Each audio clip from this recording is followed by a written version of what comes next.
That's popping. Here we go. Snipe Champ not able to grab. Proximitty is the third man in, and he's going to get a full grab there. So it's going to be in fourth place for Proximitty, but might be able to use his overshield to rally back.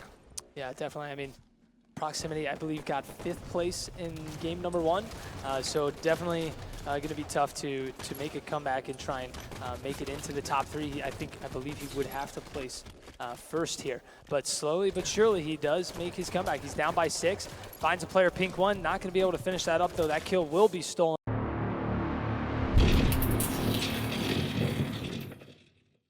What's up, guys? Proximitty here, and as you just saw in that opening clip, that was actually me playing on main stage on the Halo live stream at a major event for HCS, and it was HCS Vegas, which was about a month ago at this point. And I meant to make a recap video when I got back, but I didn't really make it a huge priority considering I didn't go with any real team. I went with the pickup team. I was actually planning on going to the event anyways, and I found a last minute team playing with some guys, Dork, Paradise, and Mobius Sparrow. Really great group of guys. Lots of fun. We did all right. I think we got lose drag around 4. I don't remember, but it was fun. We weren't expecting to do anything crazy because of the fact that we were just a last minute pickup team. But I realized that I hadn't had the chance to talk about what my current team situation is, and I know that was a lot of content on my channel for a couple months, and you haven't seen any of that recently. Kind of wanted to give a little insight as to what was going on in that. But before I got into that, I wanted to reflect a little bit onto that clip that you saw there when I got to play on main stage on the live stream. That was in the free-for-all tournament that was at the event. It was free to enter, everybody could play, and there were tons of heats going on, and I had signed up, and I was waiting, and I was waiting and waiting and waiting for them to call me for my heat, and then they called me to go to main stage. And actually, I was so pumped because I've been to a couple tournaments, I never got to play on main stage, and it meant so much to me to go back and watch the rebroadcast. And if you guys know now on Twitch, when you go to watch a rebroadcast, the chat replays as well, so you can see what people were chatting whenever the rebroadcast happened, or when the broadcast originally happened. And there were so many people out there watching the stream, supporting me, and saying all these positive things, rooting for me and cheering for me. It was honestly so humbling. I got very emotional watching that. It was just a dream come true to get to play on main stage. Back when I was in 8th grade and I first learned about MLG and professional gaming, I always wanted to be somebody that was on, the big screen, so to speak, and get to play. And, it was just purely, the fact that they wanted to put my heat on main stage. I was playing with some really good guys on there. There's really strong players. Snipe Champ, Mr. Soul Snipe, Boo Boo Doo Boo. I can't remember the other guys. Nonetheless, they were good matches. I ended up taking 4th in both games on the free-for-alls. So I didn't make it out. You had to get top 3. But I was playing against some really strong players, and all those guys that got out of my heat ended up making it to the top 16, and one of them made it to the finals in the FFA. So I was playing against some really good guys, and I haven't really put too much time in FFA. I didn't expect to do that well, so I wasn't disappointed. But I actually got to play on main stage, and looking at you guys in the chat, I was watching the replay in the chat, and people were getting annoyed at how many of you were cheering for me and not paying attention to anything else and only asking to see me and seeing my perspective. So thank you guys. It was awesome to see. You guys were so supportive of me that people were annoyed at you guys for being my fan and being my followers. And it's awesome. You guys made my day, but you made so much of all the grind that I've done over the years in Halo worth it by having that moment. It made me very emotional. I'm not trying to get into this commentary, but I'm not trying to cry or anything like that. I didn't cry, okay? I might get a little teary-eyed, but it's awesome. I truly can't express to you guys how thankful I am. This has just been such a long dream of mine, and, being up to where we are now, which is, like 11,500 subscribers, it's crazy, okay? So we're going to move past that now. Now, my team situation. Okay, so a couple months ago, I guess it was probably 4 or 5 months ago, we learned of a tournament called 2050 Esports that was taking place in Chattanooga, Tennessee. It was the 2050 Esports Chattanooga event.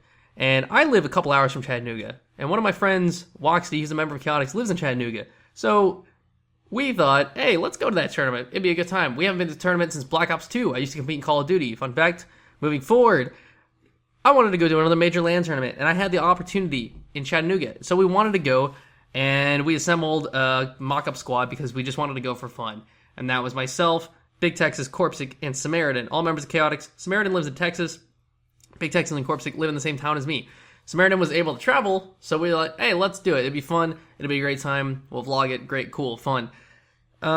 we went. We did all right. We got top 24. We could have done better, we feel like. But nonetheless, it was a lot of fun being able to grind and prepare. We had about a month to prepare for it. I would say we were definitely underprepared, but we were happy with how we played. We went because it was convenient. But after that, we had a growing interest to continue to play in the competitive scene. It was a lot of fun, and it's something that we've always, done in the past. I've competed in multiple games, but I wanted to get back into it again. So after that, Tyler and I left that squad and had an opportunity to join a new squad, which was alongside Epoch and Reclaimer. We joined the org Vital Esports, looking to play in the UGC St. Louis tournament.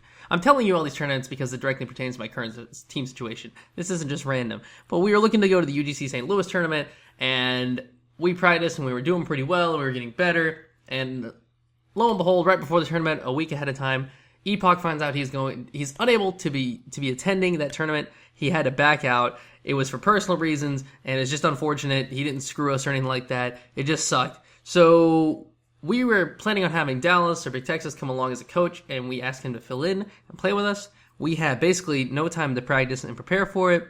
So what was going to happen? We didn't know.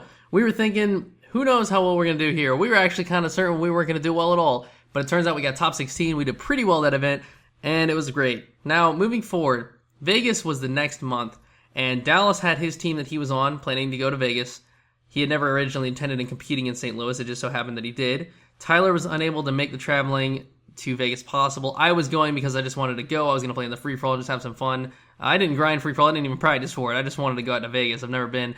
And Clay was unable to make it as well, who was Reclaimer, our fourth. So we had a really strong placing at St. Louis, and we liked the way our team was meshing on land. We felt like we played really well. We wanted to continue to practice as that group.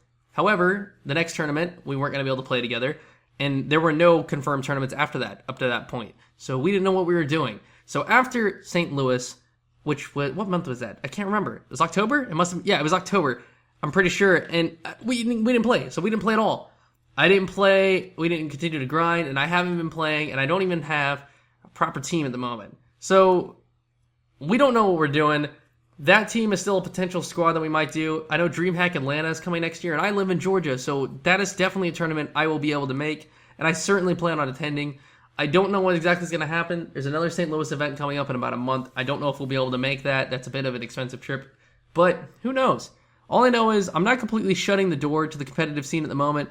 I certainly have been enjoying my focus on YouTube since we stopped, practicing so much. I've seen a lot of positive growth, and I've seen a lot of positive feedback from the little bit of extra effort I'm able to put into my videos. I'm able to focus more on the content versus focusing on competing.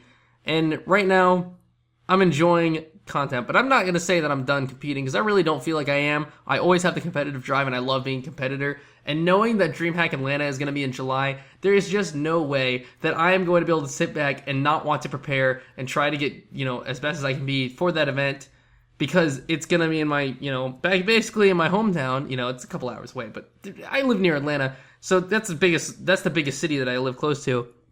It's going to be close by, and I'm going to want to go there, and I'm going to want to do the best I can. So that being the way it is, I'm excited for DreamHack. I'm excited for the future of competitive Halo. It's in a really great place, and I'm definitely going to want to continue to compete.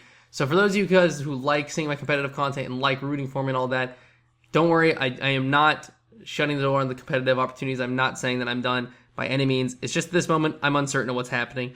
But I wanted to update you guys because that's been a little bit missing on my channel. But I hope you guys are enjoying the, like I said, increased effort in the videos, the 1080, 60 FPS, all this and that. This video wasn't in 60 FPS, but that's because that's a long story. I don't feel like explaining it, but I'm sorry. Anyways, I hope you guys enjoyed it. I hope you guys are liking the Road to Champ series and all that stuff, and I'm trying to get a good balance of everything, but all right.